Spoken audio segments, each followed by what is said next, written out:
역설의 신앙 시리즈 7번째 시간입니다. 오늘은 인내의 아름다움. 주신 본문의 말씀 가지고요, 인내를 성공하면 인생을 승리한다. 다 같이 외쳐봅니다. 시작. 인내를 성공하면 인생을 승리합니다. 오늘 인생의 승리자 되기 위해서 인내에 성공할 수 있는 저와 여러분 되시길 주님으로 축복합니다. 우리 크리스찬은요, 우리 역설의 신앙 가운데 거하는 자들입니다. 그래서 기독교 신앙만큼 역설적인 신앙이 없어요. 그래서 우리가 역설의 신앙 시리즈를 지금 7주 동안 벌써 우리가 배우고 있습니다. 그래서 세상 사람들은 좀 꺼려하고 싫어하고 불쾌하고 오늘도 복이 아닌 것처럼 여겨지는 것들이 신앙에는 굉장히 중요한 가치와 복이라는 것. 그래서 하나하나 한번 기억해 볼까요? 처음에는 멈춤의 아름다움, 두 번째는 절제의 아름다움, 세 번째는 깨어짐의 아름다움, 네 번째는 고난의 아름다움, 다섯 번째는 다름의 아름다움, 여섯 번째는 지난주 뭐예요? 약함의 아름다움을 배웠고요. 오늘 7번째 시간 인내의 아름다움. 인내, 기다림, 참음, 매우 고통스러운 일이죠. 그죠? 뭔가 참고 무언가를 기다리는 것만큼 고통스러운 시간이 없는 것 같아요. 특히 빠른 시대적 변화 속에 매우 분주하게 살아가고 있는 현대인들에게는 인내와 기다림은 더욱 견디기 힘든 그런 일이 되어가고 있어요. 너무 시대가 급변해요. 너무 빠르게 변해서 그 가운데 뭔가 참고 기다리는 것은 실패처럼 보일 정도로 이 현대인들이 가장 어려워하고 힘들어하는 것이 참음이에요. 기다림이에요. 인내예요. 그렇죠? 우리들의 삶을 한번 되돌아보세요. 얼마나 우리가 인내가 없어져 가는지. 이 시대적 빠른 급변 속에서 인내를 점점 상실하고 있다니까. 신호 대기 중에 파란불로 바뀌자 앞차가 2초만 안 가봐요.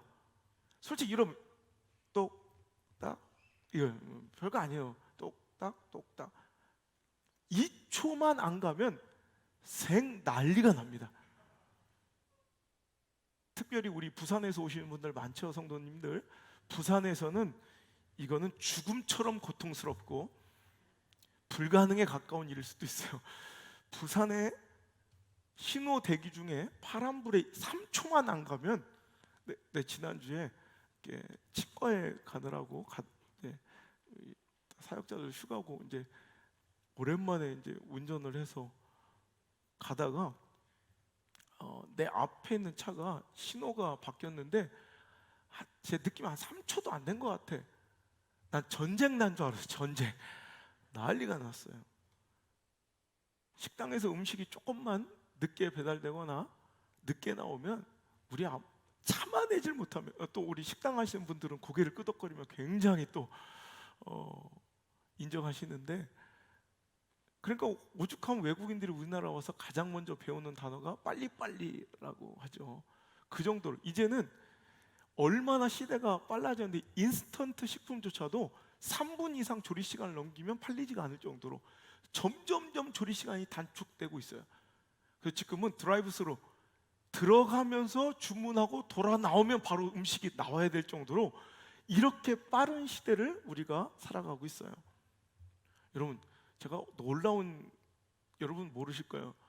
로켓 배송 알아요? 로켓 배송? 알아요? 지난주에 제가 그런 기적을 봤어요. 집사람이 그러는 거예요. 지금 주문을 하면 내일 온다는 거예요. 말같이 그 시간 10시였어요. 밤 10시. 밤 10시에 집사람이 이제 학교 급식을 위해서 주문을 했는데 제가 새벽에 기도하러 갔는데 교회 앞에 박스가 와 있어요. 그 시간이 새벽 3시도 안 됐을 것 같아. 나 깜짝 놀랐어요. 그러다 보니 이제 우리는 인내하고 참는 것을 이제 도저히 할 수 없는 시대적 상황 속에 살고 있어요. 여러분, 컴퓨터의 로딩 시간을 보세요. 조금만 로딩이 길어지면 막 엔터키가 박살이 납니다.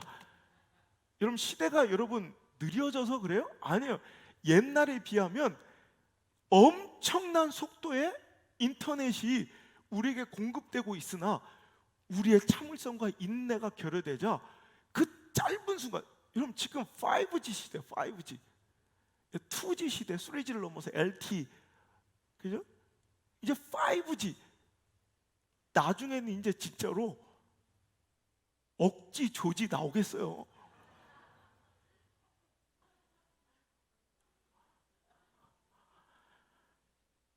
그래도 아마 그때 그 속도에 만족 못할 사람들이 많이 있을 것 같아요.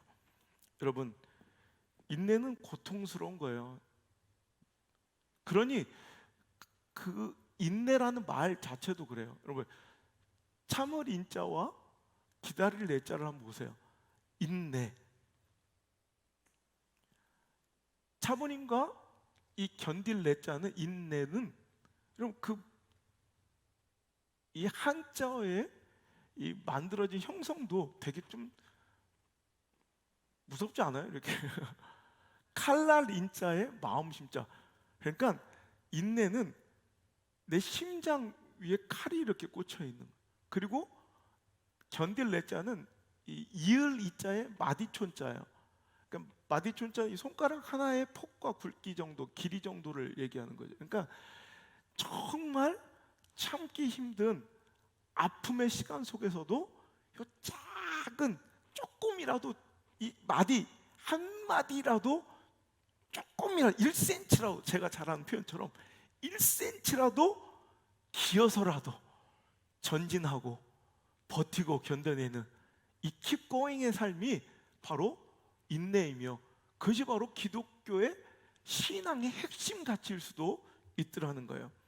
여러분, 오늘 말씀의 주제처럼요, 우리가 한 사람이 인내라는 덕목을 성공해내면 인생을 승리할 수가 있어요.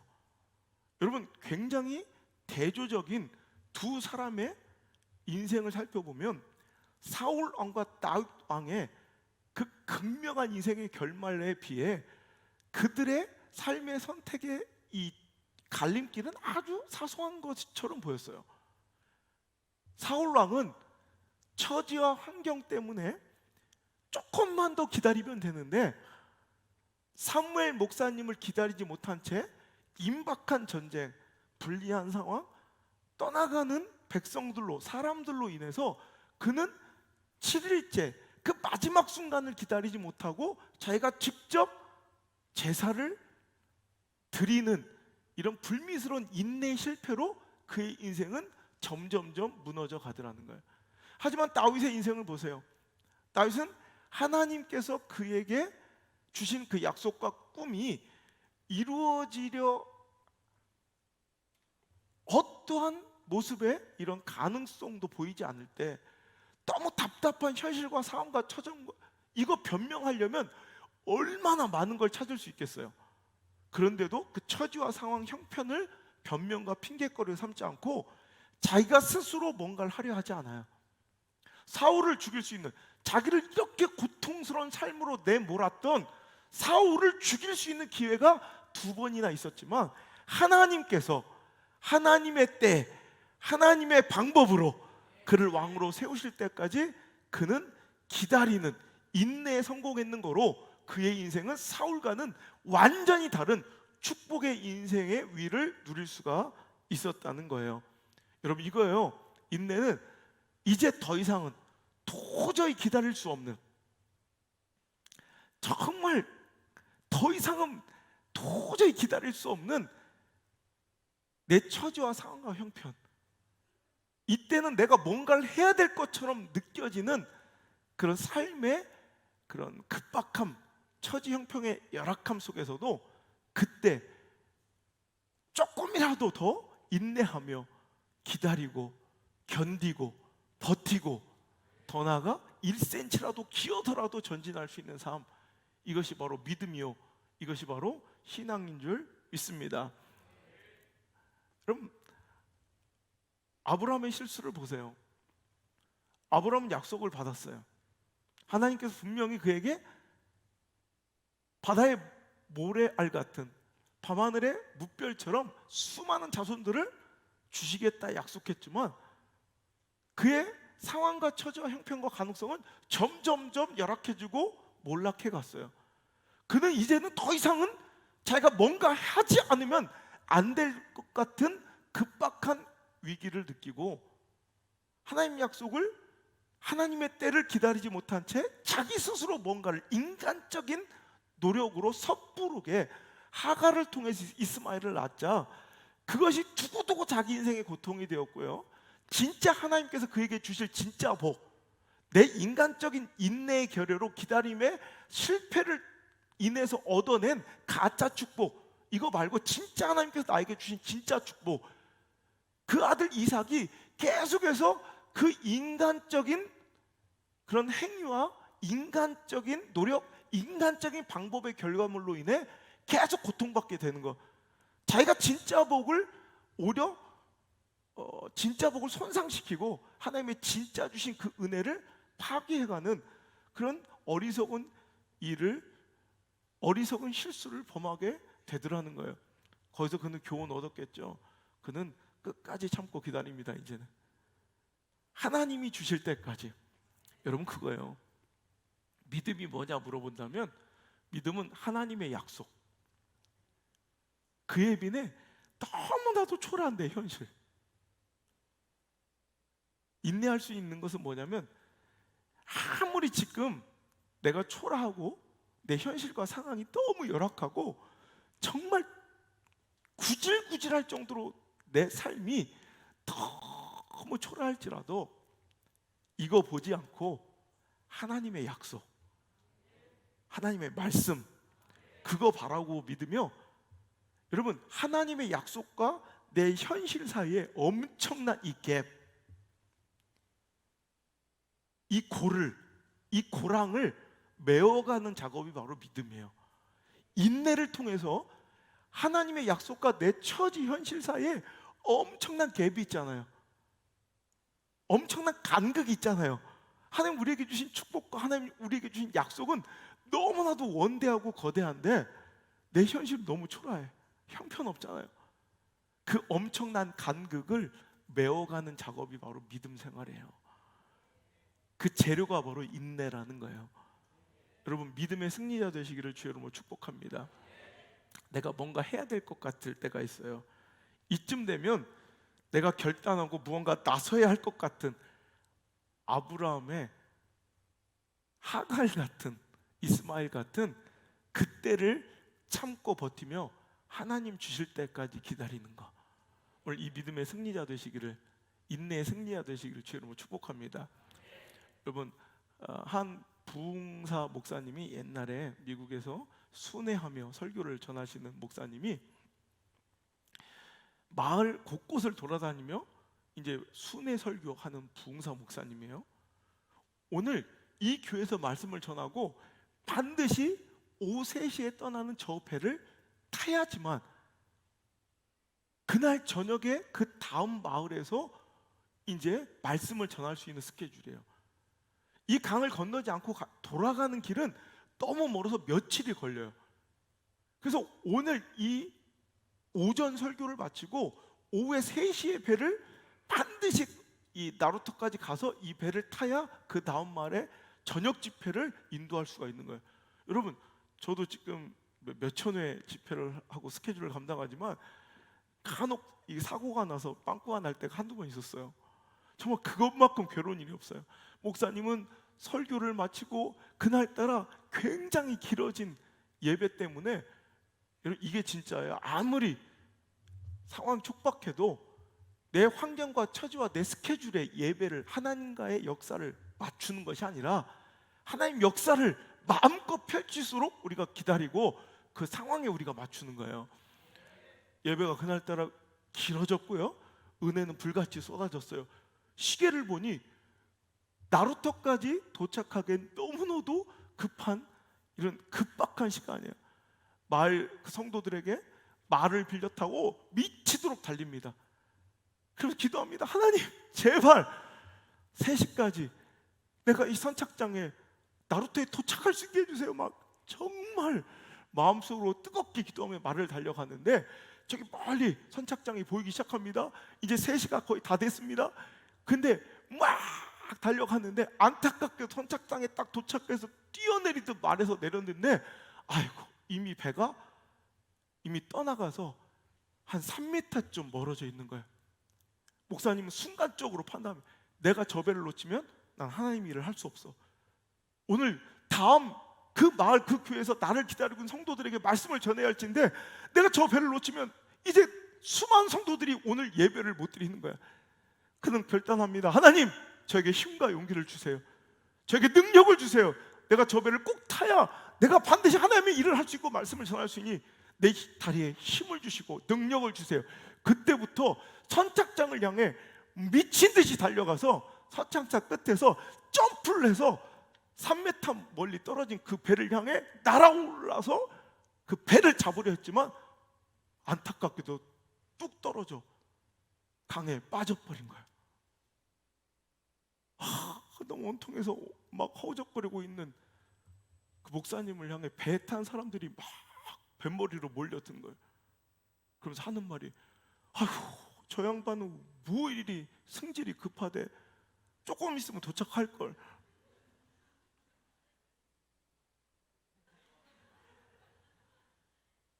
알고 보니 그 배는 3m 떠나간 게 아니라 조금 있으면 들어올 배였던 거예요. 우리가 이럴 때 많아요. 지금은 내가 뭔가 주를 위해 해야 될 것 같은, 내가 나서야 되고 뭔가를 해야 될 것 같은 그 욕망을 누르는 거, 이것도 믿음일 수 있어요. 우리가 죄처럼 안 보이는 죄들이 많아요. 그래서 실수하기 쉬운 함정들이 많아요. 그 중에 하나가 이거예요. 내가 하나님을 위해서, 교회를 위해서 내가 뭔가를 되게 하고 있다는 것에 자부심을 느끼는 사람들이 많은데 기다려야 될 때가 있어요. 어련히 하나님께서 주의 종을 통해서 하실 때가 있는데 그새를 못 참는 사람들이 있어요. 꼭 뭔가를 자기가 먼저 시작해. 항상 뭔가 주의 종이 목사가 뭐 교회를 맨날 자나깨나 생각하는 게 교회 일인데 내가 자기보다 기도를 안 하겠어요? 자기보다 교회에 마음을 덜 쓰겠어요? 자기보다 애탐이 덜 적겠어요? 그죠? 알아서 하나님께서 그 때를 기다리고 계신데 꼭 항상 뭔가를 먼저 하는 사람들이 있어요. 근데 그 죄라고 생각하지도 않아.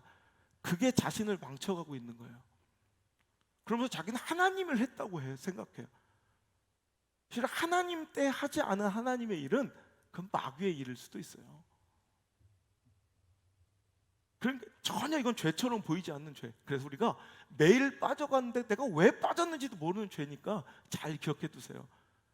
내가 뭔가 나서야 될 것 같고 내가 뭔가 해야 될 것 같을 때 그때 조금 절제할 수 있는, 그냥 좀 묵묵히 기다릴 수 있는 그런 성숙한 찐 그리스도인 되기를 주의 이름으로 축복합니다.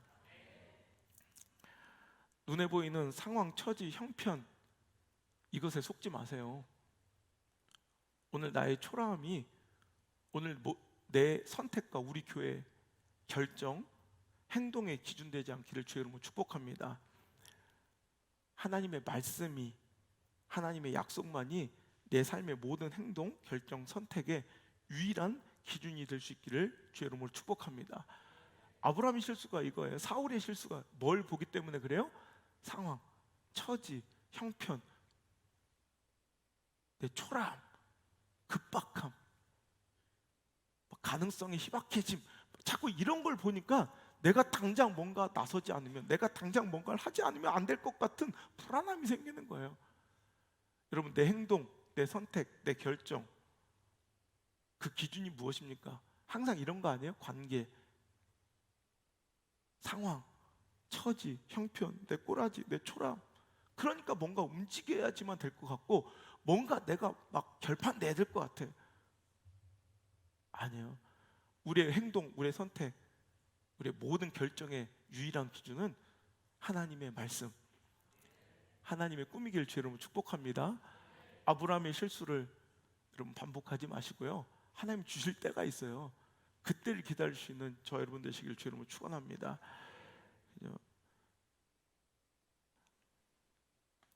믿음은 주신 약속과 그에 반해 너무 형편없고 가능성 없어 보이는 초라한 현실 사이에 그 깊은 간극을 메우는 작업임을 꼭 기억하시고, 아브라함처럼 결국은 아브라함은 이 실패, 인내의 실패 때문에 고통받았지만 거꾸로 또 이 인내의 성공을 통해서 인생을 승리한 사람이 되었다는 거예요. 히브리서 6장 13절로 15절 시작. 하나님이 아브라함에게 약속하실 때 가리켜 맹세할 자가 자기보다 더 큰 이가 없으므로 자기를 가리켜 맹세하여 이르시되 내가 반드시 너를 번성해 하고 번성하게 하리라 하셨더니 그가 이같이 오래 참아 약속을 받았느니라. 아멘. 하나님이 아브라함에게 약속하시고 축복하실 때 오래 참아 인내를 통해 진짜 축복을 받아 누린 여러분 아브라함, 또 다윗처럼 내 형편 상황, 내 감정에 휘둘리지 않고 선택과 결정을 맡기지 않고 하나님의 약속, 하나님의 말씀만 기억하며 오늘도 끝끝내 하나님 주신 진짜 축복을 받아내고 말았던 다윗처럼 오늘도 저와 여러분의 삶의 그 결론이 이렇게 아름답고 성숙한 향기 나는 그리스도의 편지들 되시기를 주의 이름으로 축원합니다. 참는 거, 이게 믿음이라면 하나님께서 주신 약속, 하지만 형편없어 보이는, 전혀 그것이 이루어질 것 같지 않은데 현실 속에서의 그 간극을 인내로 메워가는 작업이 믿음이라면 우리의 기다림 중에 가장 오랜 기다림, 그리고 우리에게 주신 공통의 약속, 다 각 가정마다 인생마다 개인마다 하나님 주신 약속과 말씀들이 다 다를진데 우리 그리스도인이라면 똑같이 받은 약속이 있고 가장 오랜 기다림이 있을진데 그것은 바로 주 예수 그리스도의 재림인 줄 믿습니다. 주 예수 그리스도의 강림의 약속이죠. 이것은 누구도 예외 없이 받은 약속이며 어쩌면 전생애를 두고 기다려야 될 가장 오랜 기다림일 수 있다는 거예요. 우리의 가장 인내가 필요한 기다림일 수도 있더라는 거예요. 오늘도 이 기다림을 승리할 수 있기를 바랍니다. 오늘 야고보서 5장 7절 8절 읽어볼게요. 시작. 그러므로 형제들아 주께서 강림하시기까지 길이 참으라. 보라 농부가 땅에서 나는 귀한 열매를 바라고 길이 참아 이른 비와 늦은 비를 기다리나니 너희도 길이 참고 마음을 굳건하게 하라. 주의 강림이 가까우니라. 아멘. 아무리 올 것 같지 않은 주님의 심판의 날, 재림은, 주님의 강림은 반드시 일어날 하나님께서 우리에게 주신 약속인 줄 믿는 것, 이게 그리스도인이에요. 여러분, 우리는 재림을 믿어야 돼요. 주님은 2000년 전 우리를 위해 오셨던 분만이 아니라 또 우리를 심판하시러 오실 분임도 믿으시길 바랍니다. 근데 재림이란 말 자체, 이 단어 자체를 굉장히 터부시하는 시대적 문화가 있어요. 교회 안에서 예배 가운데 여러분 가장 듣기 어려운 소리가 이 재림. 실은 성경 안에 가장 분명한 메시지임에도 불구하고 교회 안에서 가장 쓰기 꺼려하는 단어가 재림이에요. 재림. 왜? 우리는 어찌 보면 재림을 기다리는 사람들이에요. 성도를 한마디로 규정하자면 주님의 강림을 기다리는 사람들, 이게 그리스도인의 정체성인데도 불구하고 왜 재림과 강림이란 말을 못 써요? 왜? 뭔가 약간 찝찝하고 뭔가 이상한 이런 터부시된 우리의 감정들이 있는 것이 가짜가 너무 많아서 그래. 재림을 종교 사기에 이용하고, 그죠? 잘못된 재림의 날 혹은 잘못된 재림주를 자칭했던 사이비 이단들이 많았던 거로 오히려 진짜 교회에서 그 재림을 기대하고 기다려야 될 우리들은 거꾸로 그 재림을 얘기하지 못하는 기이한 현상이 있지만 절대 그러면 안 돼요. 우린 재림을 기다리는 사람들이에요. 우린 주님의 오실 강림을 기다리는, 사모하는 어여쁜 주님의 신부들임을 믿으시길 바랍니다. 이 재림의 의식이 없는 교회 성도들이 너무나도 많아요. 그리고 그런 걸 얘기하는 걸 되게 싫어하고 교회를, 현실을 이겨나갈, 현실의 삶을 살아갈 힘과 위로를 공급받는 공간으로만 치부해버린 사람들이 많아요. 아니에요. 주님은 반드시 오십니다. 우리를 심판하러 오십니다. 우리를 다시 한번 우리를 구원하러 오십니다. 우리는 그 구주 예수님의 오심을 기다리는 사람들이에요. 여러분, 사이비가 아무리, 짝퉁이 아무리 많다고, 여러분, 그 진짜가 가짜일 수는 없는 거예요. 여러분, 짝퉁이 얼마나 많아요. 모조품이 있다는 건 진품이 있다는 거예요. 가품이 자꾸 많이 만들어진다는 건 진품이 진짜이기 때문에 그래요. 여러분, 허접한 거 모조하는 거 봤어요? 여러분, 허접한 거, 가짜를 모방하는 거 봤어요? 가짜는 모방품도 없어요. 진짜가 실존하는 진짜이기에 모방하는 거예요. 그죠? 그러니까 루이비띵,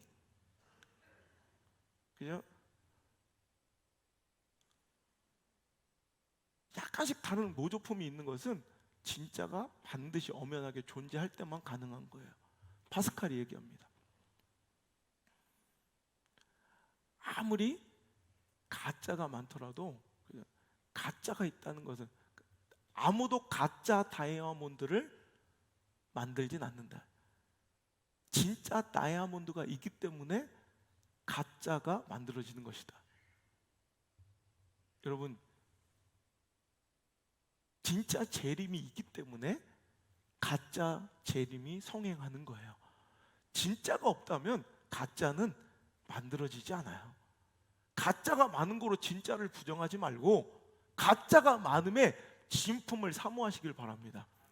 우리는 주님의 오실 때를, 그게 내일일지 오늘 밤일지 언제일지는 알 수 없으나 우린 깨어 그의 오심을 기다려야 할 여러분 교회이며 목사이며 성도들임을 잊지 말고 우리 주님의 오실 그날을 끝까지 기다릴 수 있는 저와 여러분 되시길 바랍니다.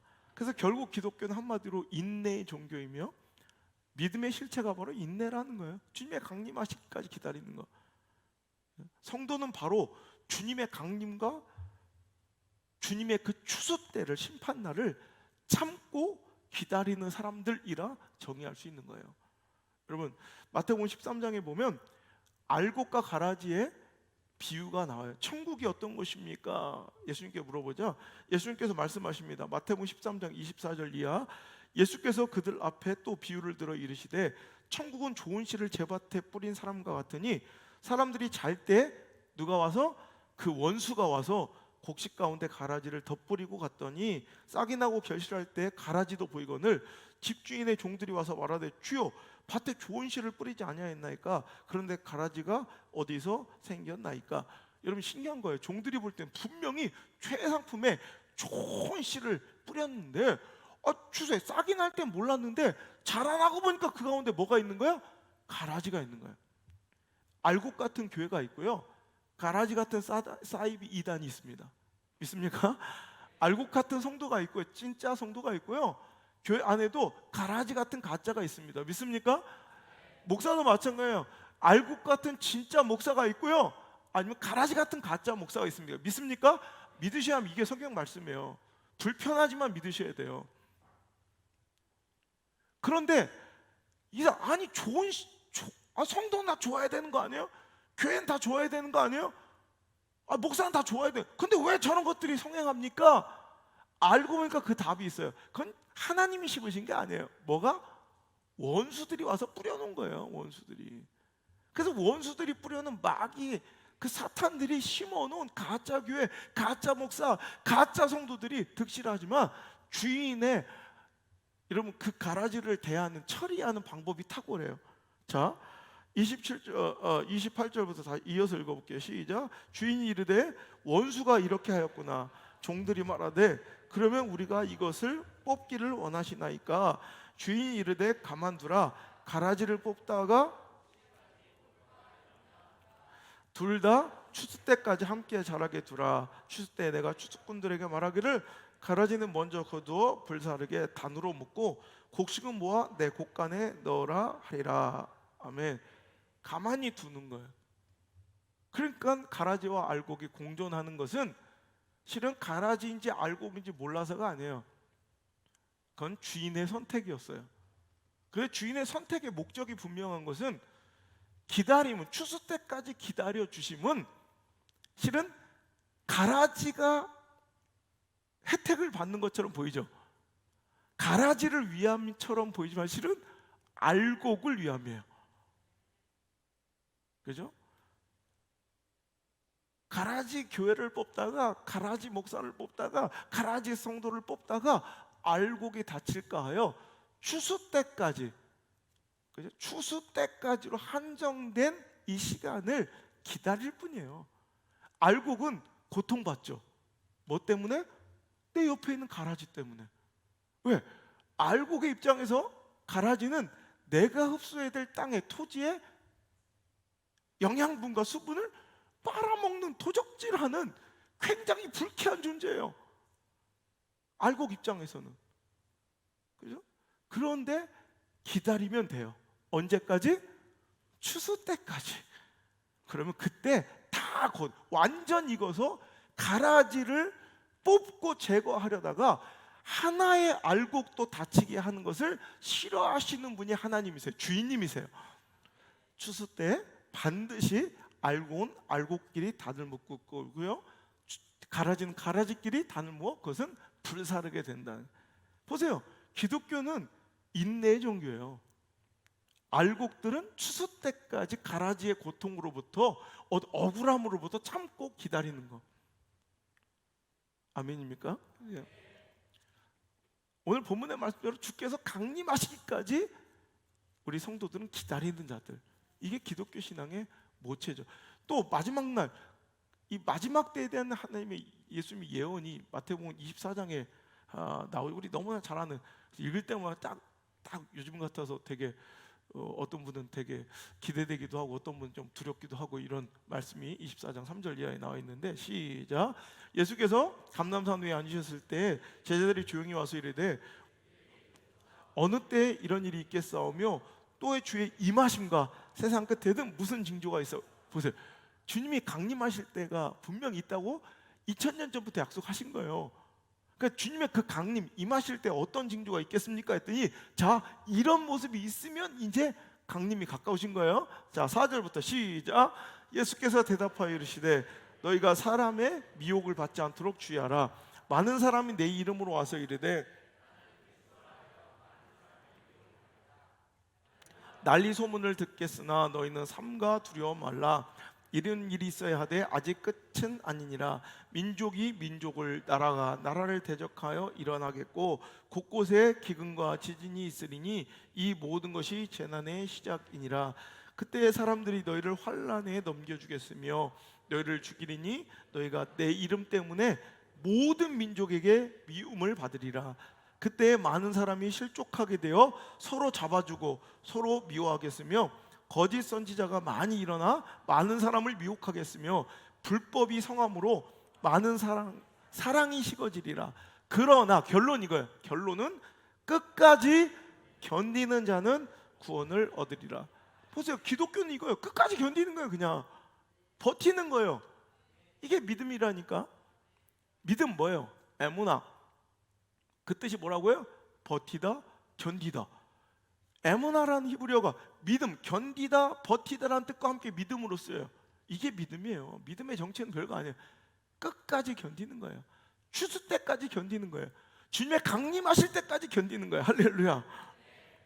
가라지를 위해서가 아니라 알곡을 위한, 손해처럼 보이고 핍박처럼 보이고 아픔처럼 보던 그 고통의 시간을 주인이 명령하실게 우리는 나를 위한 그때까지 참고 기다리는 사람들이 바로 저와 여러분 그리스도인 줄 믿습니다. 야고보서는 여러분 잘 아시는 바와 같이 믿음의 실천과 삶의 증명을 중요하게 다루는 성경이에요. 그죠? 야고보서는 믿음이 있다면 실천해야지, 행동으로 보여야지, 삶으로 증명돼야 믿음이지, 이걸 가장 강하게 다루는 성경이라고요. 믿음의 실천과 행동이 없으면 죽은 믿음이다 할 때, 행동이 없으면 이거 죽은 거지, 그건 산 믿음이 아니다라고 얘기할 정도로 삶으로 드러나고 증명되는 믿음을 중시하는 야고보서의 핵심 가치가 바로 인내라는 것을 아세요? 여러분, 모든 삶의 증명, 믿음을 삶으로 증거하고 증명해내는 거, 삶의 행동, 실천되는 믿음의 행동들의 엑기스, 에센스를 모아보면 그게 바로 인내예요. 믿음은 어떤 행동과 삶의 모습으로 증명되고 드러나는가? 인내예요, 인내.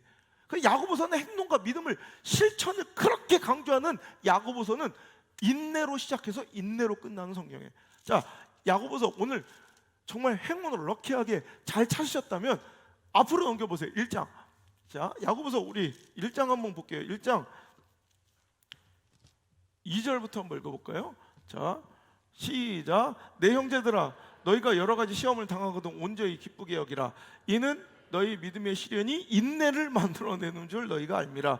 인내를 온전히 이루라. 이는 너희로 온전하고 구비하여 조금도 부족함이 없게 하려 함이라. 아멘.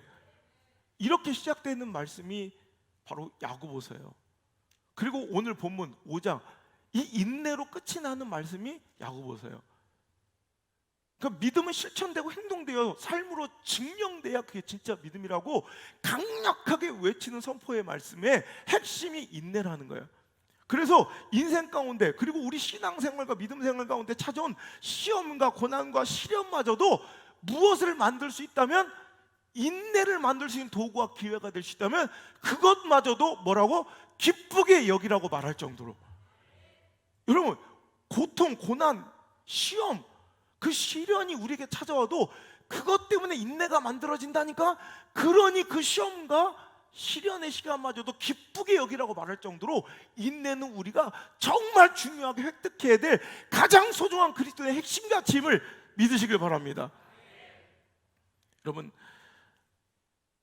기다림의 시간의 길어짐, 그리고 그 기다림의 자세와 진정성을 보면 그 사람이 정말로 그 상대를 어떻게, 그 가치를 어떻게 생각하고 있는지에 대한 진심과 진정성과 또 그 기다림의 대상의 가치가 증명이 돼요.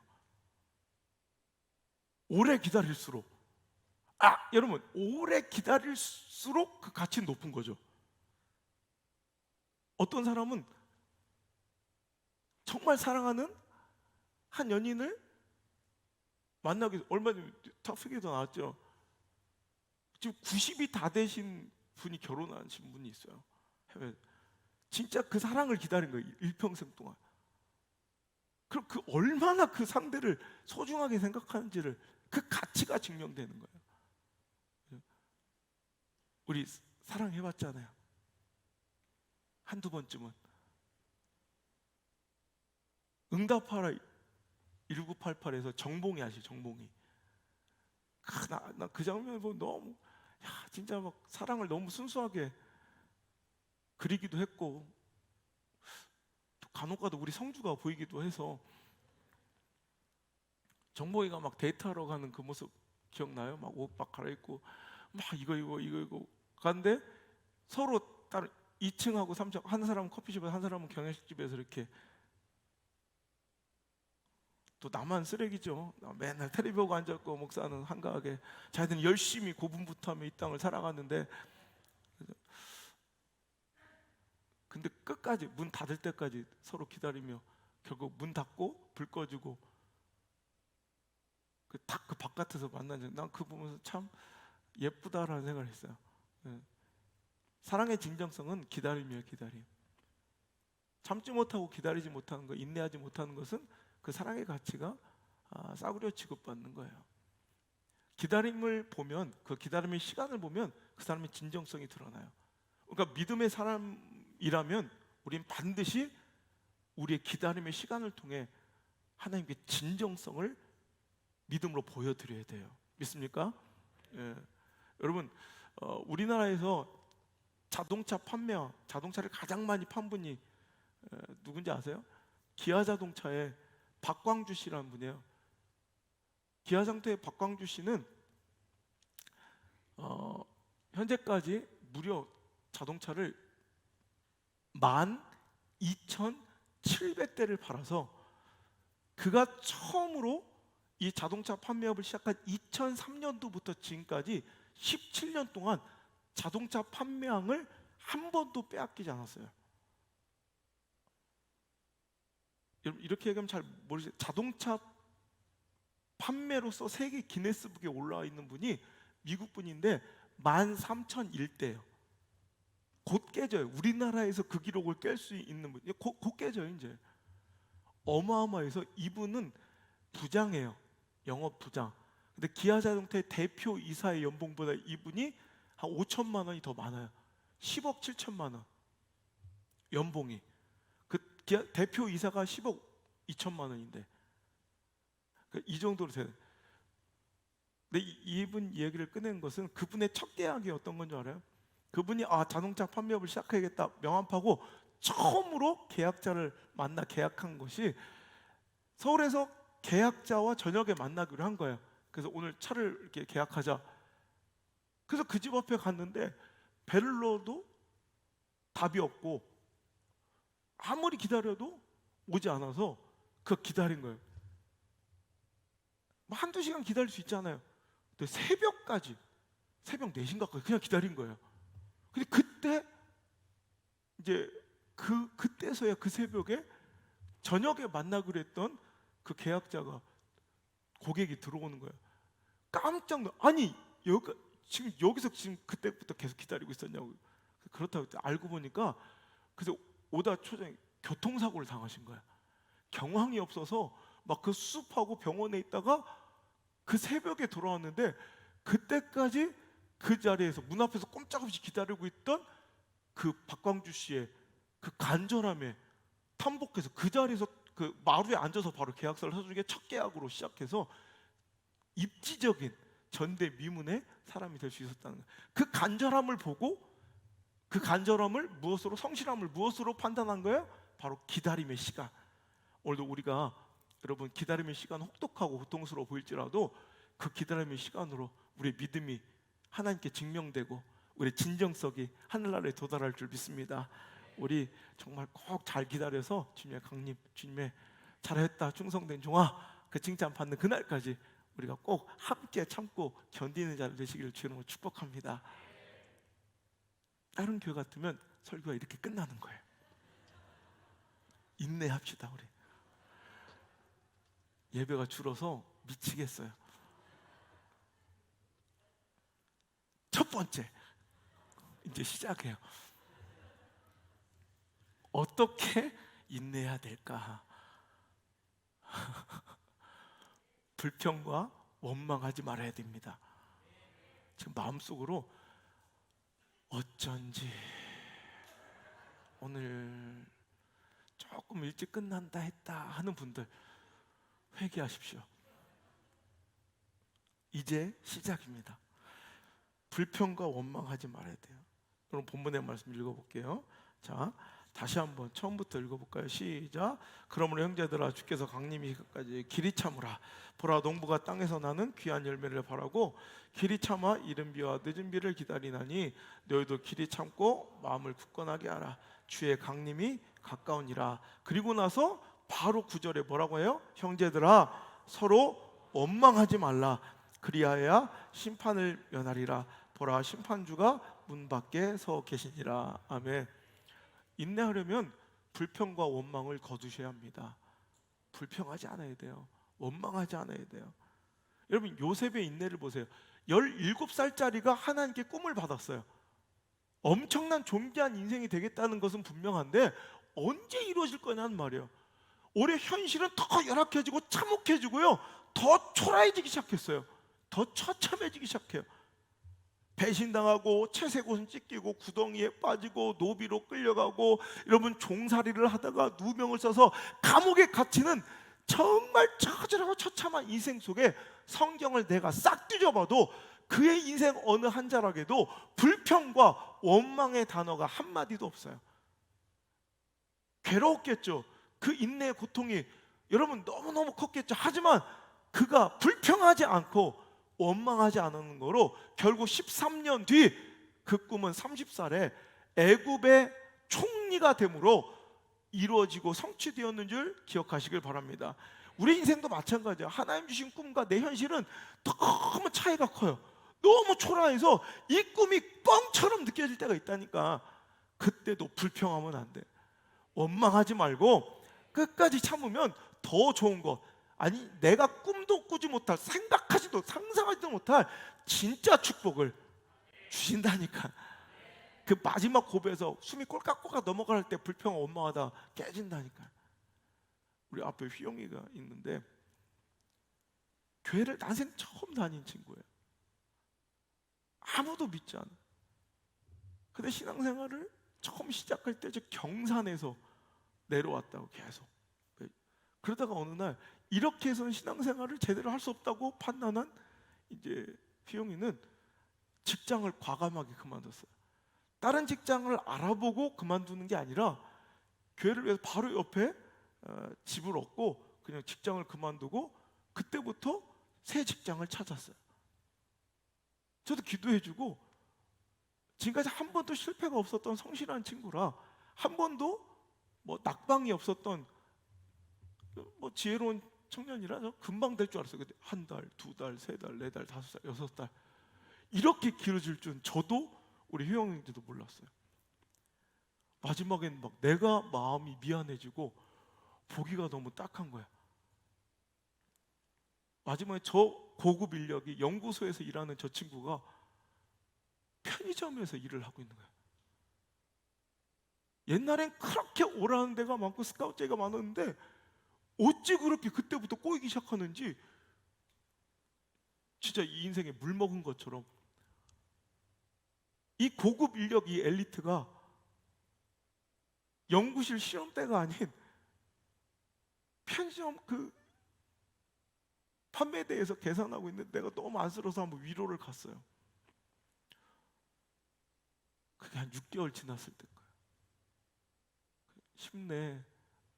근데 그 말도 미안하더라. 이제 숨이 꼴깍꼴깍 넘어갈 것 같고 이제 끝날 것 같은, 이제 뭔가를 다시 결단 내려야 될 것 같은 그 타이밍에 그러니까 조금 더 우리 기도하자. 그리고 나서 정말 보란 듯이 그 절박한 위기를 넘기자 모든 것이 술술술술 풀려서 지금은 너무너무 더 좋은, 더 행복한 것을 누리고 있는 이 삶을 제가 보면서 항상 저도 교훈을 얻어요. 그래, 그때 조금 더 기다려야 된다. 칼날이 내 심장을 도려내는 것 같은 아픈 그 시간에, 참고 있는 그 시간에 한마디로도 이어가는, 1cm라도 이어가는 것이 바로 인내이며 신앙의 가치일 텐데 우리 조금만 더 효영이처럼 또 저의 인생과 목회 여정처럼 정말 칼로 찌는 듯 아픔의 인생 그 절벽에서 이제 끝난 것 같은 처지의 불행함 속에서 절망하고 있는 자들이요, 여기서 이 말씀 때문에 조금만 더 참을 수 있는, 조금만 더 견딜 수 있는, 조금만 더 버틸 수 있는 인내의 승리자가 되어서 인생의 승리가 될 수 있는 그 전환점이 오늘 이 시간 이 예배가 될 수 있기를 주의 이름으로 축복합니다. 그때 만약에 휘영이가 불평하고 원망했다면, 그때 만약에 요셉이 불평하고 원망했다면 13년이란 긴 세월, 하지만 반드시 그 꿈은 이루어진다는 거예요. 그러니까 상황을 보면 안 돼요. 하나님 지금 꿈을 봐야죠. 할렐루야. 다윗의 인내를 보세요. 사무엘상 16장에 사무엘 목사 자기가 꿈꾸 원하고 막 바라고 찾아다니고 줄 쓴 것도 아니에요. 그냥 하나님께서 주의 종 보내서 주의 종의 기름 부음을 통해서 왕이 되겠다 하셨으면 빨리 되게 하셔야지. 그때 삶은 꼬이고 엉키기 시작해서 대적 사울 왕 때문에 그는 죽을 것 같은 고통, 그 꽃다운 청춘 10대 후반과 20대 전체를 완전히 광야 사막에서 지명 수배자로 지내요. 여러분 이거 얼마나 끔찍. 가장 인생의 꽃다운 그 가장 멋져야 될, 가장 찬란하고 가장 화려해야 될 그 10대 후반과 20대 전체를 지명 수배자, 도망자의 신세로 광야에서 보내요. 그런데도 사무엘하 5장에 그가 왕이 되는, 사무엘상 16장에 그가 기름 부음 받고 약속받은 이후에 사무엘하 5장에 그가 왕 될 때까지 그는 고통과 시련에 눈물 흘리고 아파하는 일은 있었을지언정 불평은 없어요. 하나님께 대한 원망이 없어요. 그러므로 그 꿈이 이루어졌는 줄 믿으시길 바라요. 여러분, 불평하지 않아야 하는 이유, 여러분 어떻게 하면 불평하지 않을 수 있을까요? 여러분 기도해야 합니다. 우리가 읽은 본문의 말씀 조금만 뒤로 가볼까요? 13절. 자, 우리가 11절까지 읽었잖아요. 13절을 읽어볼게요. 시작. 너희 중에 고난당하는 자가 있느냐? 그는 기도할 것이요. 즐거워하는 자가 있느냐? 그는 찬송할 아멘. 우리는 입 벌려서 불평 원망할 옵션을 주시지 않았어요. 기쁠 때는 하나님께 감사하고 찬양해야 하며, 고난당하고 아플 때는 우리 뭐 해야 돼요? 우리 옵션 딱 하나예요. 기도해야 돼요. 빌립보서 4장 아무것도 염려하지 말고 뭐예요? 오직 기도와 간구로만 너희 구할 것 감사함으로 하나님께 아뢰는 거. 우리의 옵션은 기도 간구밖에 없어요.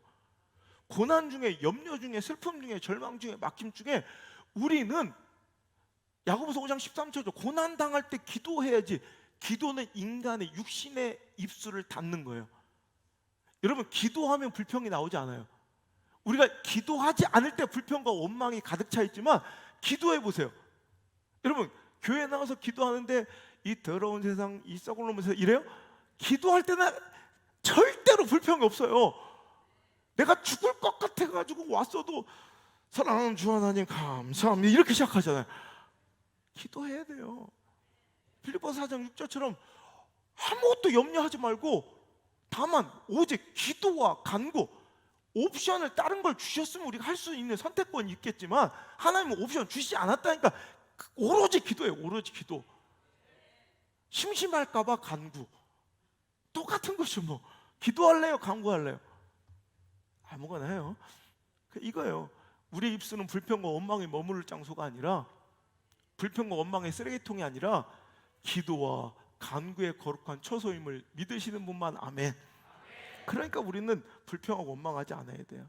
기도하며 불평과 원망을 잠재우고 우리는 인내할 수가 있다는 거예요.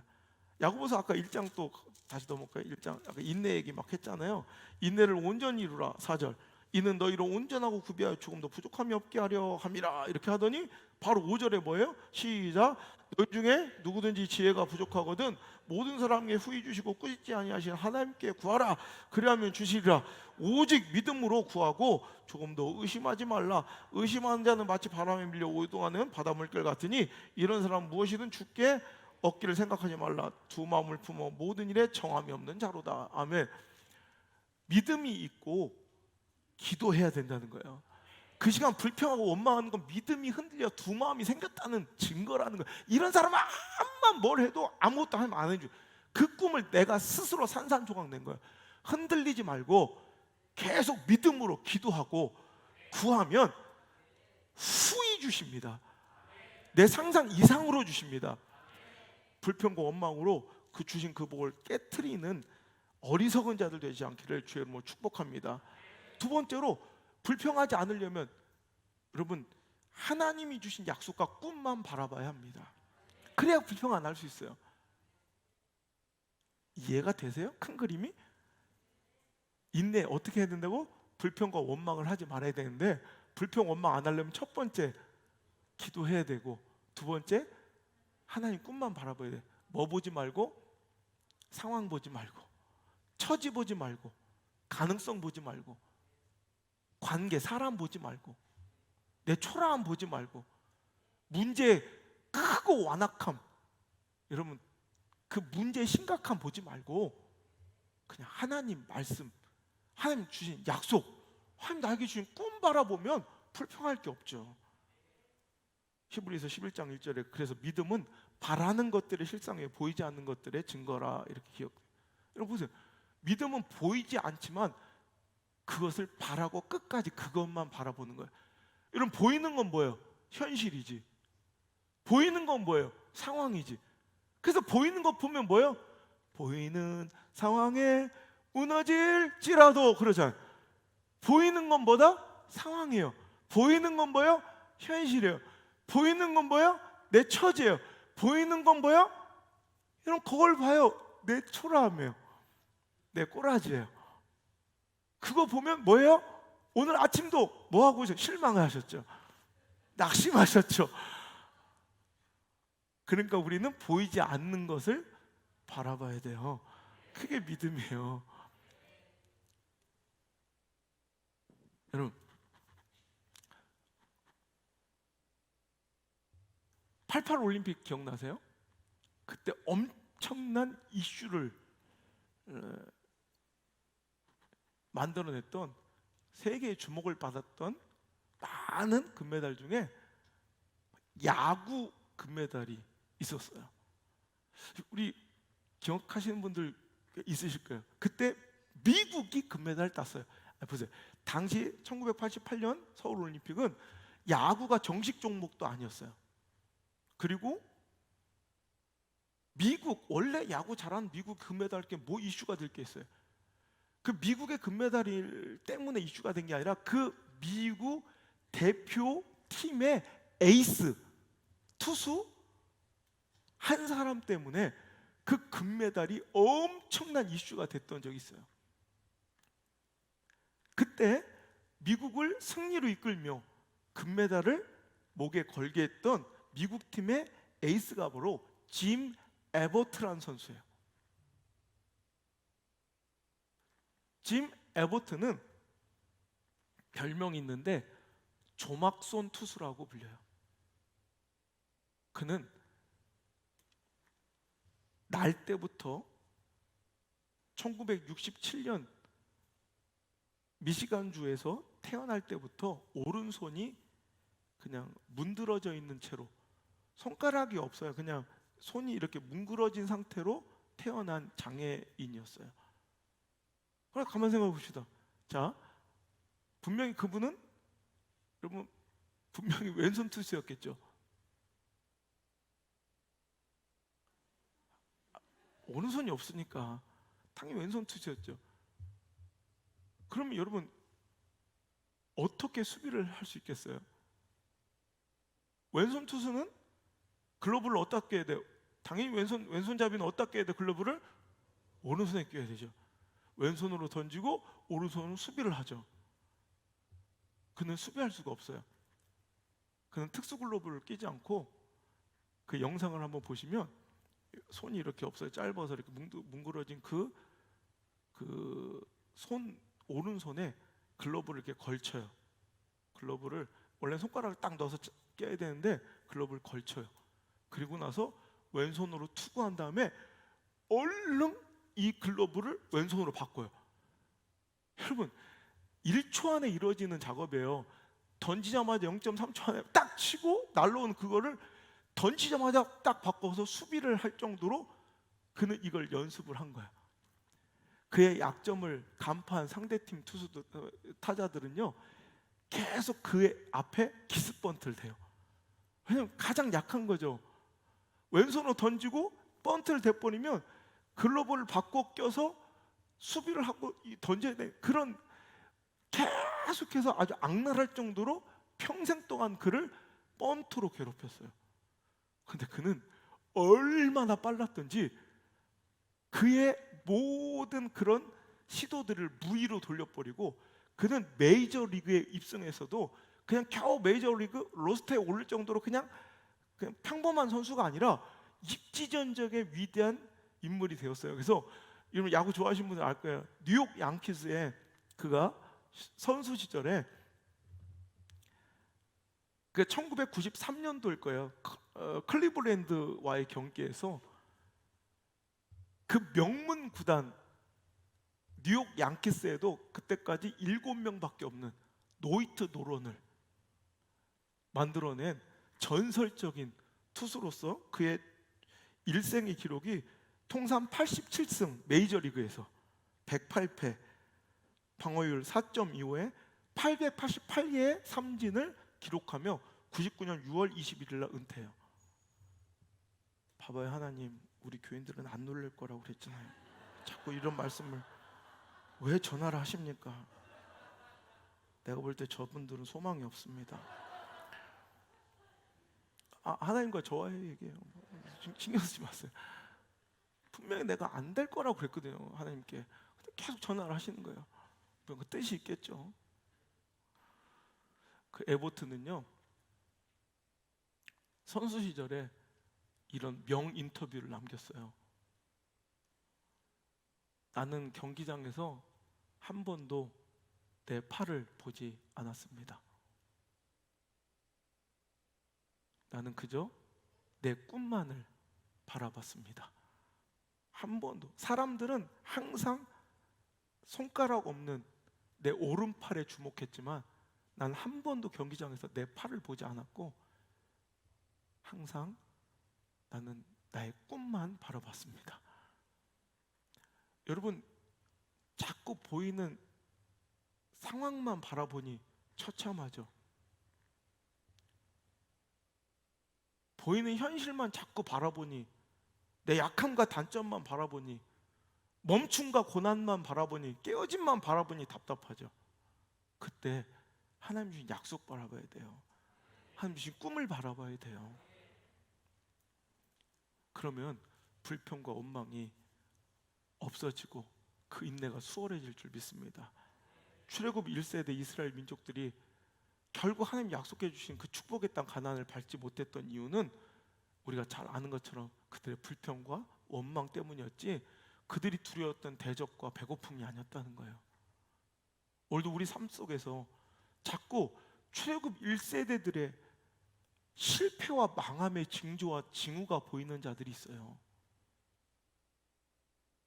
보이는 내 상황과 처지 형편에 짓눌려 오늘도 불평과 원망의 입술을 쏟아내는 자들이 아니라, 그래도 하나님께서 나에게 약속하신 가나안 땅의 약속을 붙들고, 하나님 말씀 붙들고, 나에게 주신 꿈을 붙들고, 짐 에버트처럼, 여호수아 갈렙처럼 오늘도 감사로서 살아간다면 하나님께서 반드시 우리에게 그 약속을 성취해 주실 신실하신 분임을 우리 함께 믿어야 할 줄 믿습니다.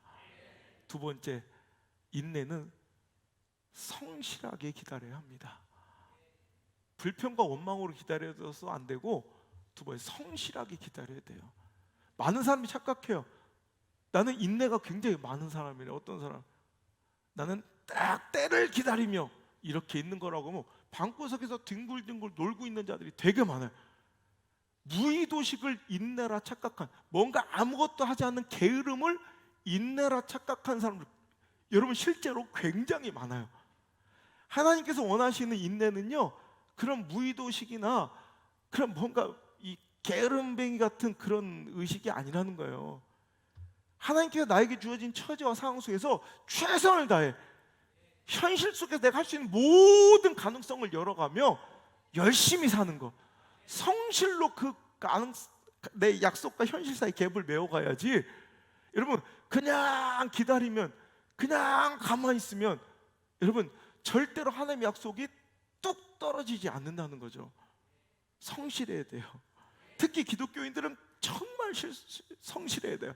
여러분, 마태복음 25장 한번, 이거는 별로 운이 안 좋은 사람도 찾기 쉬운 성경이니까 마태복음 25장 한번 같이 찾아볼게요.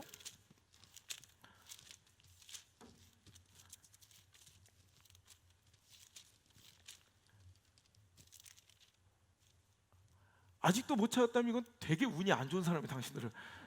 내 야고보서는 내가 기다려주지만 마태복음 웬만하면 찾아져요. 자, 마태복음 25장 1절부터 보면 천국 비유죠. 천국은 마치, 예수님께서, 제 성경은 여기가 온통 빨간색이에요. 무슨 말씀이에요? 예수님이 하신 말씀이에요. 누가 첨언하거나 뭔가 이렇게 덧붙이지 않으세요. 예수님 말씀에 통짜로 예수님이 하신 말씀이니 믿을 사람은 믿으세요. 그때 시작. 그때의 천국은 마치 등을 두고 신랑을 맞으러 나간 열 처녀와 같다 하리니, 그 중에 다섯은 미련하고 다섯은 슬기 있는 자라.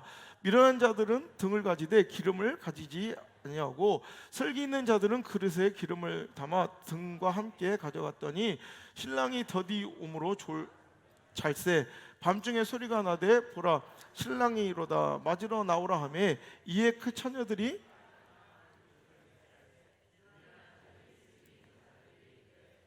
득불이 꺼져가니 너희 기름을 좀 나눠달라 하거늘, 슬기 있는 자들이 대답하이르되 우리와 너희가 쓰기에 다 부족할까 하노니 차라리 파는 자들이 가서 너희 쓸 것을 사라 하니, 그들이 사러 간 사이 신랑이 오므로 준비했던 자들은 함께 혼인잔치에 들어가고 문은 닫힌지라. 그 후에 남은 처녀들이 와서 이르되 주여, 진실로 진실로 너에게 이르노니 알지 못하노라 하였느니라. 그런즉 깨어 있으라, 너희는 그날과 그때를 알지 못하느니라. 아멘. 기다리면 그냥 기다리는 게 아니죠. 슬기롭게 기다려야 되는 거예요. 신랑을 기다리는 열 처녀의 비유는 바로 오실 주님, 재림하실 주님, 강림하실 주님. 오늘따라 재림 막 이렇게 많이 쓰니까 좀 내가 낯설어 보여요? 이거 많이 써야 돼요. 저만큼 재림 설교 많이 하는 사람도 잘 없을 건데, 여러분 이건 우리의 정체성이에요. 분명히 재림은 있고요. 그날에 새 하늘과 새 땅이 열려 우리에게 신천지가 벌어질 것입니다. 이건 우리의 언어입니다. 가짜한테 빼앗겼다고 이것을 터부시하고 안 쓰는 게 아니라 다시 찾아오는 것이 진정한 그리스도의 용사로서의 역할이라고 저는 생각합니다. 하나님의 교회들이요, 재림의 날을 기다리며 새하늘과 새 땅을 열어가는 우리 믿음의 용사들이 될지어다. 성도는요, 신부예요. 근데 신부처럼 보이는 사람이 10사람 있어요. 근데 5사람 미련하고 5사람은 지혜롭대요. 근데 왜 5사람의 정체는 뭐냐? 슬기롭게 등만 아니라 기름도 준비한 자고, 오늘도 그렇지 않은 자들은 등만 준비했다가 정작 그분을 만나지 못한다는 거예요. 그죠? 여러분, 그냥 대나가나 그냥 기다리고 있으면 되는 게 아니라 그 시간에 뭘 준비해야 된다고요? 기름을 준비해야 된다는 거예요. 기름이란, 자, 등불을 밝히는 근원적인 요소죠. 그죠? 기름이 있어야 등불이 밝힐 거예요. 등이 있다고 무조건 밝아지는 게 아니죠. 등을 밝히는 가장 근원적인 요소가 기름이라면, 자, 그러면 등을 진짜 이 교회가 빛나고 있는 것 같지만 실은 교회 안에 이 안에 역사 기름이 있어야 이 안에 우리들의 교회로서 역할이 참 역할이 되는 거지, 이 교회라는 시스템이나 조직이나 건물 자체가 대단한 건 아니에요. 근원적인 요소인 힘이 진짜 있어야죠. 자, 그러니까 똑같은 거예요. 등불은, 자, 등은 성도들의 외형적인 신앙생활이라고 한다면, 자, 이 기름은 이 외형적인 이 등이 진짜 실제적으로 그 가치와 기능을 발휘할수록 만들어지는 그 원초적인 힘이 되는 하나님과의 영적인 교제와 성령의 역할, 또 우리 안에 임하시는 우리 안에 능력 가운데 벌어진 이 믿음, 이런 것들이 실제로는 교회를 교회답게 하는 진짜 원초적인 요소지, 교회가 세워지고 십자가를 갖다 붙였다고 어떤 교단의 신학과 박사를 했다고 그것이 그냥 타오르는 등불이 아닐 거란 말이에요. 우리 안에 성령의 역사가 있어야 되고, 우리 안에 진짜 믿음이 있어야 되고, 외형적인 껍데기의 신앙과 예배 이런 모습, 외형적인 모습이 아니라 그 안에 하나님과의 진정한 영적인 교제들이 진짜 있어야 기도가 있고 진정한 예배를 통해 하나님과 교제가 이루어지고 성령의 기름 부음이 있고 그 즐거움을 우리가 누리며 우리 안에 믿음이, 참 믿음이 기름처럼 준비되어 있어야 진짜 신랑을 만날 수, 오실 신랑을 만날 수 있다는 거예요. 여러분, 이런 점에서 기름을 가지지 않았다는 것은 우리를 거듭나게 하시는 성령의 체험조차 하지 못한 외형적인 성도라고 볼 수 있어요. 실로 형식적인 교회 출석과 봉사, 선교, 헌금 따위에 이 외면적인 신앙생활에만 만족하며 나는 구원받아, 나는 믿는다, 나는 언젠가 재림하실 강림하실 그 주인의 그 신랑의 신부라고 자처하고 있는 자들일 수도, 아까 예수님 말씀하신 그 가라지일 수도 있다는 거예요. 거듭나야 합니다. 내 안에 진정한 믿음의 기름이 있어야 합니다. 성령의 그 역사하시는 원초적인 하나님과 그 교제가 있어야 합니다. 우린 그거에 목숨 걸어야 돼요. 교회가 있고 그 교회 육신의 껍데기만 왔다 갔다 하고 교회에 등록했다고 하늘나라 생명책에 있는 것이 아니라, 오늘 우리가 하나님과의 깊은 교제와 성령의 충만하신 역사와 내주하심과 또 그 우리를 거듭나게 중생케 하시는 그 성령의 역사를 경험하지 않으면 우리 그냥 같이 함께 기다리고 있는 듯 하나 결국은 다쳐버린 그 혼인잔치집에 슬피 울며 있는 그 어리석은 미련한 처녀들과 다를 바가 없다는 거예요. 우리 기다려도 이렇게 성실하게 맡은 바 상황 속에서 최선을 다하며 우리 하나님과 교제하고 성령의 기름 부음을 받고 진정한 믿음으로 주님을 기다릴 수 있는 성실한 자들 되시기를 주의 이름으로 축복합니다. 바로 다음 절 읽어볼까요? 14절 14절부터 또 우리 너무 잘 아는 비유. 시작. 또 어떤 사람이 타국에 갈 때 그 종들을 불러 자기 소유를 맡긴 것 같으니 각각 그 재능대로 한 사람에게는 금 5달란트, 한 사람은 2달란트, 한 사람에게는 한 달. 이건 다 그만 읽읍시다. 다 아는 그죠? 그 바로 다음 얘기가 이 얘기 나온 거예요. 주인을 기다리는 종들이 이게 바로 그리스도인들이에요.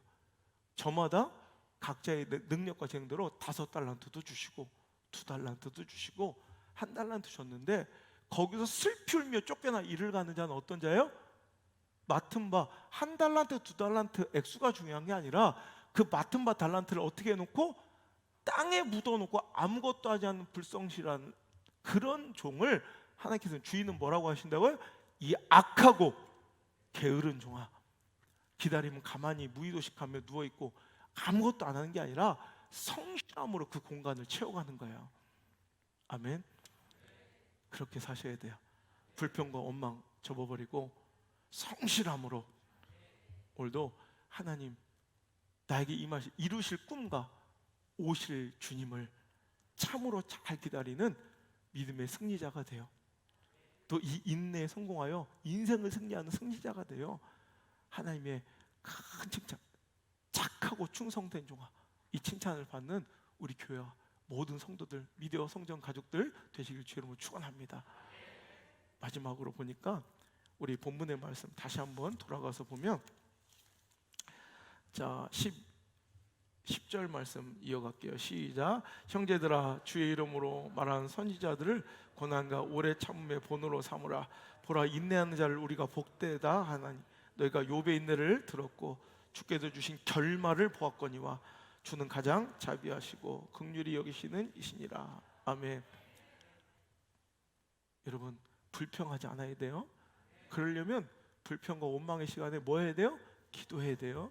그리고 상황과 처지를 바라보고 그것 때문에 절망하는 것이 아니라 뭐 해야 돼요? 하나님 주신 꿈을 바라봐야 돼요. 그리고 나서 어떻게 기다려요? 성실하게 기다려야 돼요. 짐 에버트는 그 어린 소년 시절에 자기가 이룰 그 꿈을 바라보며 벽에다가 공을 던지기를 수십만 번을 했대요. 벽에다 공 던지 바로 나오잖아요. 점점점 거리를 가까이 하며 계속 던지는 거예요. 던지고 바꿔 끼고 던지고, 얼마나 빨리 이걸 수십만 번을 성실하게 연습했더니 그것이 가능해져서 어떤 수비도 가능할 수 있었던 거예요. 여러분, 근데 마지막으로 우리가 진짜 인내할 수 있는 가장 좋은 방법은 인내한 사람들의 결말을 보는 거예요. 와, 저 사람도 진짜 나처럼, 아니 나보다도 힘들었는데 저렇게 승리하더라, 저렇게 잘 되더라. 여러분, 이 시대에 가장 큰 증거가 있잖아요. 안동역에서 진성, 강민호, 장민호? 여러분, 진성이란 이 트로트 가수가 무명 생활을 무려 40년을 했대요. 무명 생활이. 그런데 터지지 않아. 보릿고개. 주님 자꾸 왜 그러십니까? 저희들은 신령해서 절대 텔레비를 안 본다고 내가 그랬지 않습니까? 우리끼리 얘기해요. 텔레비 틀면 그것밖에 보이는 게 없는데 여러분들은 참 대단하신 분들이에요. 그런 선배님이 있으니까 트로트 가수들은요 대부분 무명 생활이 길어요. 다른 아이돌 스타들은 연습생 하다가 딱 징조가 안 보이면 끝나요. 근데 트로트는 대부분 무명이 길어. 그런데도 성공하고 승리하는 이런 롤 모델이 있었기 때문에 그래요. 그래서 장민호 같은 그 친구도 한 20년을 무명 생활을 하면서도 버틸 수 있는 이유는, 가장 큰 원동력은 뭔가 징조가 보여서가 아니라 그런 선배님들이 계셨기 때문에. 여러분, 저는요, 오늘 그래서 우리가 만난 이 고난과 어려움의 시간이 굉장히 중요하다고 생각해요. 왜? 우리 애들이 보고 있거든.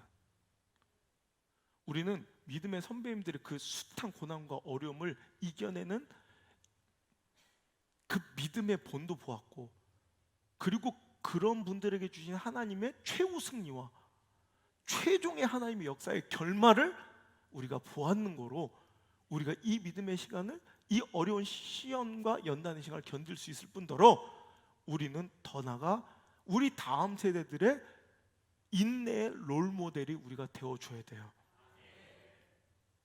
내가 인내함으로 실수하지 않으시는, 결단코 실수하지 않으시는 하나님의 역사를, 그 결말을 반드시 내 자녀에게 보여줘야 합니다. 또 포기하고 도망치고 절망하며 불평하고 원망하며 뿌리 내리지 못하는 허접한 신앙의 모습이 아니라, 내 자녀에게 보여줘야 될 신앙의 가치는, 그래 우리 엄마도 그랬어, 그 시간 눈물로 기도로 버텨냈어, 우리 아빠도 그러셨어, 정말로 그 어려운 신앙과 목회 여정을 그렇게 이를 악물고 하나님만 바라보며 견뎌내셨어. 그리고 그 하나님의 뜻을 이뤄내셨지. 여러분, 내 자녀들이 이런 말 할 수 있는 부모의 인생 되시기를. 내 자녀들의 인생의 인내의 롤모델이 바로 다른 이들이 아니라, 책에서 읽은 얘기, 뭐 다른 교회 이야기가 아니라 바로 여러분의 이야기가, 바로 당신의 이야기가 될 수 있기를 제 이름으로 축복합니다. 우직하게, 신실하게, 의리 있게 마지막 때 이 영적 탕류에 휩쓸리지 말고 거대한 시대의 문화적 통념, 가치관의 조류에 떠내려가지 말고 오늘도 버티고 견디는 에무나, 이 믿음의 진정한 가치, 인내의 가치를 소유하고 무장할 수 있는 우리 그리스도의 좋은 군사 되시기를 주 예수 그리스도, 한 번도 실패가 없으시고 실수가 없으신 역전승의 명수의 이름으로 축원합니다. 오늘 아무리 힘들고 지치는 이 고난의 순간일지라도 이 시간은 반드시 끝날 것이며 이 또한 지나갈 줄 믿습니다. 아멘. 그러니 우리는 믿음의 눈을 열어 그분만을 바라보고 하나님 주신 말씀과 약속만을 바라보기로 결단하며 이 찬양을 하나님께 올려드립시다. 찬양합니다. 고단한 인생길,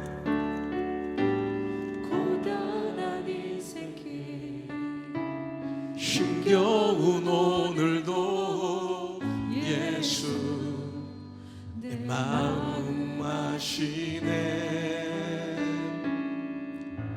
지나간 아픔도 마주할 세상도 예수 내 마음 다시 한번 고백할게요. 고단한 인생길, 고단한 인생길, 힘겨운 오늘도 예수 내 마음 아시네.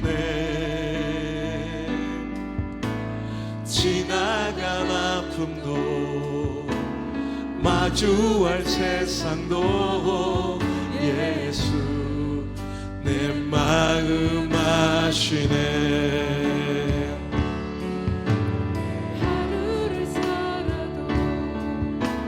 기쁨으로 가니 예수 늘 함께 하시네.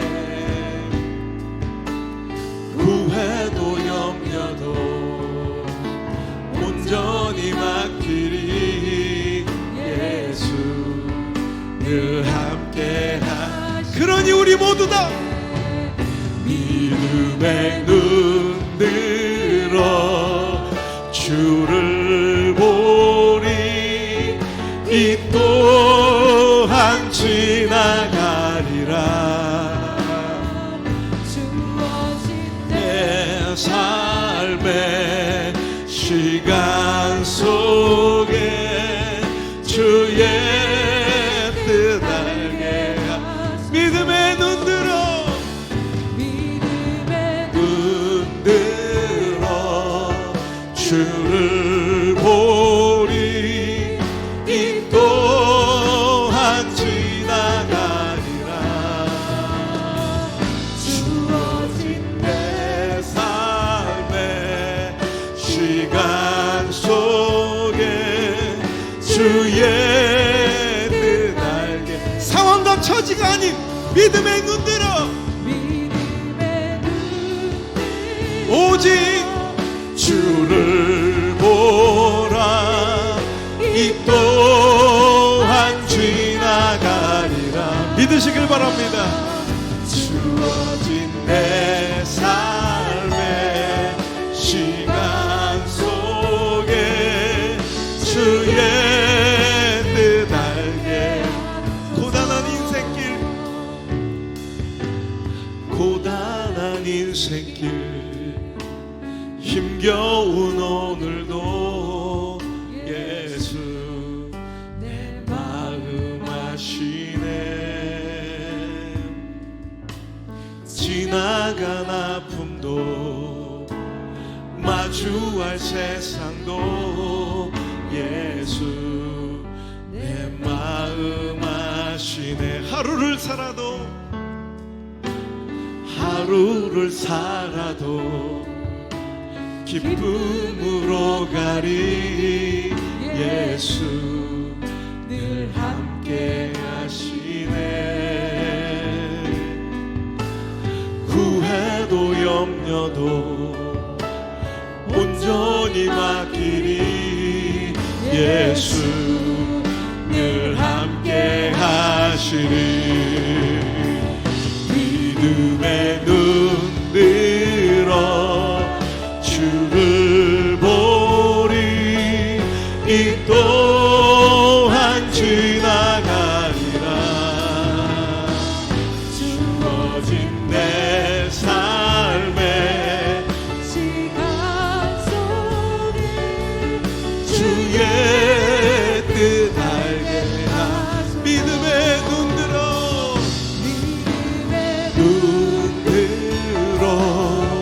주를 보리 이 또한 지나가리라. 주어진 내 삶의 시간 속에 주의 뜻 알게. 소리 높여 믿음의 눈 들어 주를 보리 이 또한 지나가리라. 주어진 내 삶의 시간 속에 주의 뜻 알게. 믿음의 눈 들어 믿음의 눈 들어 주를 보리 이 또한 지나가리라. 주어진 내 삶의 시간 속에 주의 뜻 알게 하. 믿음의 눈 들어 믿음의 눈 들어 주를 보리 이 또한 지나가리라. 주어진 내 삶의 시간 속에 주의 뜻 알게 하소서. 믿음의 눈 들어 믿음의 눈 들어 주를 보리 이 또한 지나가리라. 믿음으로 주어진 내 삶의 시간 속에 주의 뜻 알게 하. 믿음의 눈 들어 믿음의 눈 들. 우리 모두 모두 자리에 다 일어나서 주님께 두 손을 높이 들고, 주님 제가 또 한 번 참아내겠습니다. 인내하겠습니다. 버티고 견뎌내겠습니다. 삶의 시간 선포합니다. 하나님께 약속합니다. 믿음의 눈 들어.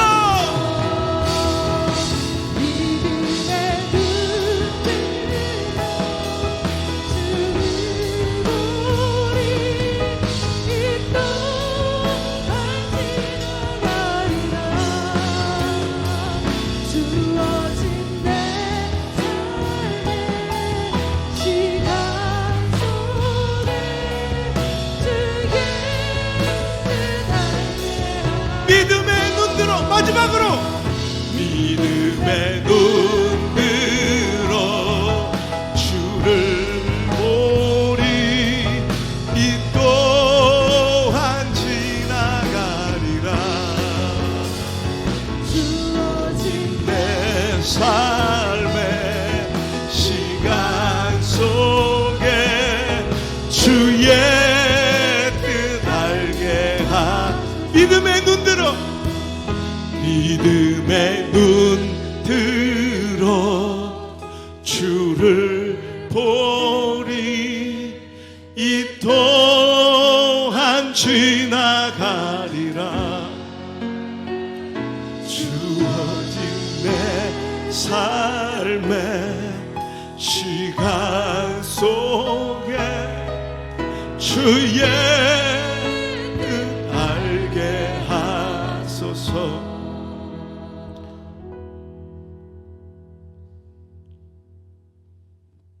초라한 뭉그러진 내 오른손 같은 삶의 처지와 형편 가능성 따위 바라보지 않게 하시고, 오직 우리의 삶의 행동, 선택, 결정의 기준은 하나님의 말씀이게 하옵소서. 하나님의 약속이게 하옵소서. 하나님 우리에게 허락하신 꿈이게 하옵소서.